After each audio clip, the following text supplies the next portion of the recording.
اعوذ باللہ من الشیطان الرجیم بسم اللہ الرحمن الرحیم وَأُمَّهَاتُ نِسَائِكُمْ وَرَبَائِبُكُمُ اللَّاتِي فِي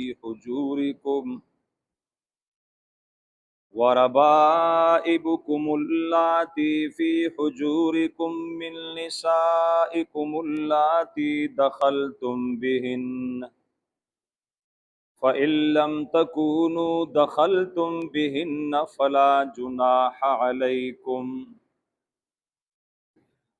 سورہ نساء آیت نمبر 23 کا تیسرا حصہ ہے اور تیسری قسم ہے۔ گزشتہ دوسرے حصے کے ساتھ ربط، تعلق اور جوڑ اس طرح ہے کہ اس میں فرمایا تھا وَأُمَّهَاتُكُمُ اللَّاتِي أَرْضَعْنَكُمْ، رضاعی ماں یعنی جس کا دودھ بچے نے پیا ہے وہ بھی ماں ہے۔ اور یہاں وَأُمَّهَاتُ نِسَائِكُمْ، تمہاری بیویوں کی مائیں مانا ساس، تو ساس بھی پھر ماں کے درجے میں ہوتا ہے۔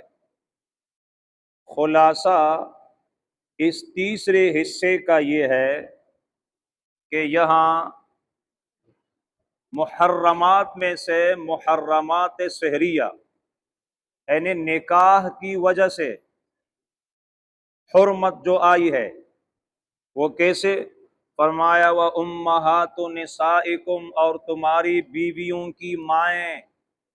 معنی یہ ہے کہ ایک آدمی کا نکاح ایک لڑکی سے ہو گیا، فقط نکاح ہو گیا، ہم بستری ہوئی ہے یا نہیں، اس لڑکی کی ماں اس پر حرام ہے۔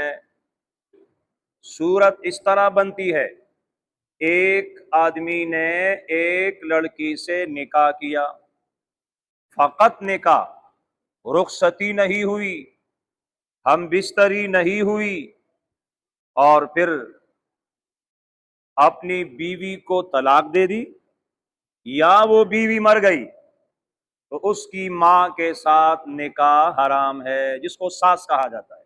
ٹھیک ہے، ایک صورت یہ ہے۔ اس کے لیے ضابطہ ذہن میں رکھنا چاہیے کہ نکاح البنات تحریم الامہات، نکاح البنات تحریم الامہات، ایک آدمی کا نکاح کسی لڑکی سے ہو گیا، فقط نکاح کی وجہ سے پھر اس لڑکی کی ماں اس پر حرام ہے۔ آگے فرمایا وَرَبَائِبُكُمُ اللَّاتِي، ربائب ربیبتن کی جمع ہے، معنی یہ ہے کہ وہ لڑکی جو بیوی کے ساتھ آئی ہے پہلے والے شوہر سے۔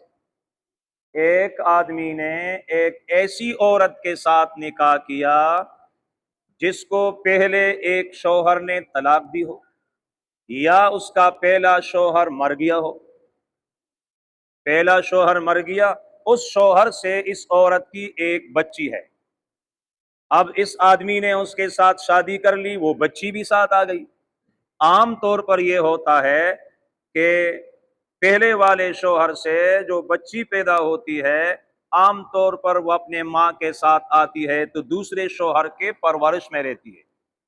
اس لیے فرمایا فی حجورکم، یہ فی حجورکم قید واقعی ہے، قید احترازی نہیں ہے کہ اگر وہ بچی اس عورت کے دوسرے شوہر کے پرورش میں ہوگی تو پھر نکاح صحیح نہیں ہے، اگر نہیں ہوگی تو پھر صحیح ہے، نہیں۔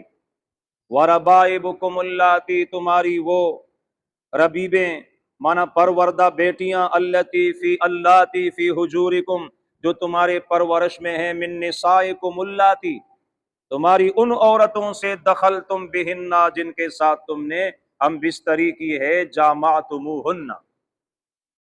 اب مسئلہ یہ ہے کہ ایک آدمی نے ایک عورت کے ساتھ شادی کی، اس عورت کی پہلے شوہر سے ایک بچی بھی ساتھ آئی، اب